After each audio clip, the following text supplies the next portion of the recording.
before tayo magpatuloy nating aralin ay magkaroon muna tayo ng pagnilay-nilay ng salita ng Diyos at ang ating talatang tatalakayin sa araw na ito ay hango mula sa Romans 6:23. At ang sabi rito, for the wages of sin is death, but the free gift of God is eternal life in Christ Jesus our Lord. May the Lord bless the reading of His Word. So dito sa talatang ito makita natin na nilinaw ni Pablo na siyang sumulat ng Aklat ng Roma na ang kabayaran ng kasalanan ika nga dito ay kamatayan. And if you look back doon sa Romans 3:23, ang sabi po dito, all have sinned. Lahat tayo ay nagkasala. Every one of us, since that day that Adam committed or rebelled against God, hanggang sa ngayon lahat tayo ay nagkasala. Okay? And then nilinaw po rito sa ating kababasang talata na dahilan sa kasalanan, ang kabayaran ay kamatayan. Ano po yun? Matik po yun. No? Ibig sabihin po nun, dahilan po sa kasalanan po natin, kahit na anong gawin po natin. No? Dito sa mga talatang ito na pag-usapan natin kamakailan na through the law of Moses, ang daming yung mga Israelita nung araw, they did everything in their power, through their ability to really measure up with God's holiness. No? Nandun po yung Ten Commandments, pero po, malinaw po na makikita po natin, hindi po kinayam ng mga tao. In fact, what they did, they rebelled, no? Pinakita na ng Panginoon yung kanyang glory, yung kanyang kapangyarihan. And yet, mga tao po ay patuloy pa rin po silang nagre-rebelde. So what does that mean? It means na lahat tayo, because of the sin that is in us, we really have the tendency to veer away from God. Talagang ayaw natin, talagang wala sa nature natin na magpasakop sa Diyos, no? Kaya nga ang atin talagang destinasyon, whether we like it or not, knowing or based on our very nature, talagang impyerno po tayo. Talagang ano po tayo, kamatayan po yung ating patutunguhan. Subalit hindi po diyan nagtatapos ang magandang mensahe po, no? Sapagkat sa sumunod na bahagi ng talata, for the free gift of God is eternal life. People, you and me have a choice to choose to follow God or reject God. Pero like what we've said, we cannot, through our own power, through our own ability, we could never ever even come close to God. Pero God, through His own volition, God, through His own great love for mankind, no, sa pagmamahal niya po sa atin, nagkaloob po siya ng libreng alay, no, libreng regalo po. Free gift. What is this free gift all about? This is the free gift reconciling us back to God para tayo makapanumbalik sa ating Panginoon. Kaya po dito po idinugtong po ang free gift na ito, ang free gift of eternal life with God is through His only Son. At ito po ay si Hesus Kristo.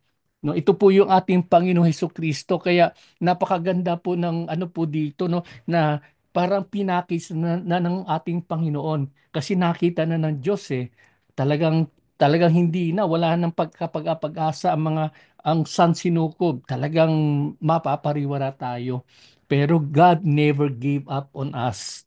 Kaya po doon po niya inalay niya yung kanyang bugtong na anak, at ang kanyang anak na ito na si Kristo ay ipinako sa krus sa lahat ng kanyang ginawang kabutihan, sa lahat ng kanyang mga ginawang himala, pagpapagaling ng mga may sakit. Lahat po ginawa na ng ating Panginoong Hesus. Subalit pinako pa rin po sa krus ng Kalbaryo.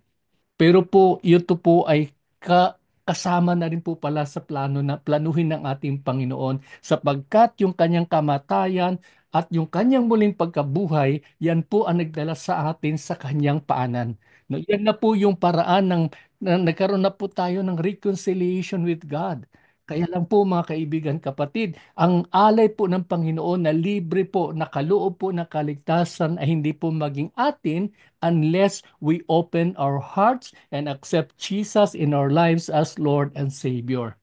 Ayun po yun. Because kung titingnan po natin yung nature po ng ating Panginoon, kahit na po mahal na mahal tayo ng Diyos, pero po hindi po siya mamimilit. Hindi po siya, hindi po niya ipipilit yung kanyang sarili, no? Kahit nasa atin na po yun, makita natin yung kanyang kabutihan, yung lahat ng ginawa niya, and then dahilan po dun sa mga bagay na ito, pag binuksan natin ang ating puso at tinanggap ang Panginoon Hesus sa ating buhay, then, and only then, can we have that kind of eternal life with God.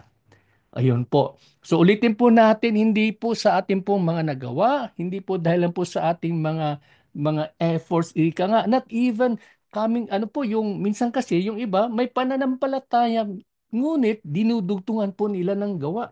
Pero hindi po, ang linaw sa salita ng Diyos, it's only by grace, it's only by the grace of God that we can come close to Him. Lahat po ng ating gawain na mabuti, ano na lang po ito, ika nga, friends benefit na lang po ito. Ito na lang po yung ating papasasalamat sa Diyos na ginawa po niya sa atin. Kaya napakaganda po.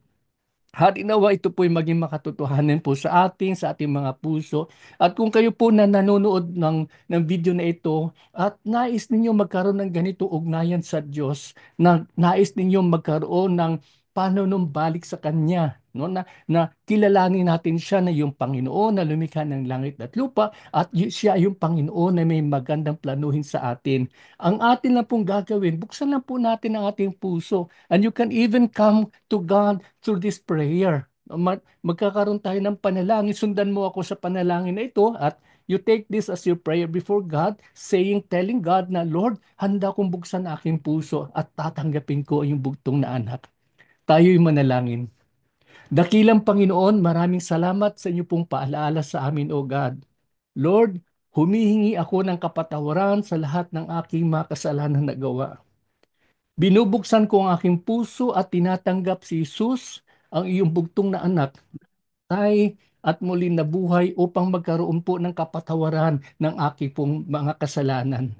Maraming salamat, Panginoon. Mula sa araw na ito, ikaw na ang aking Diyos, ikaw ang aking Panginoon na aking paglilingkuran. Ito po ay aking panalangin sa pangalan ni Jesus.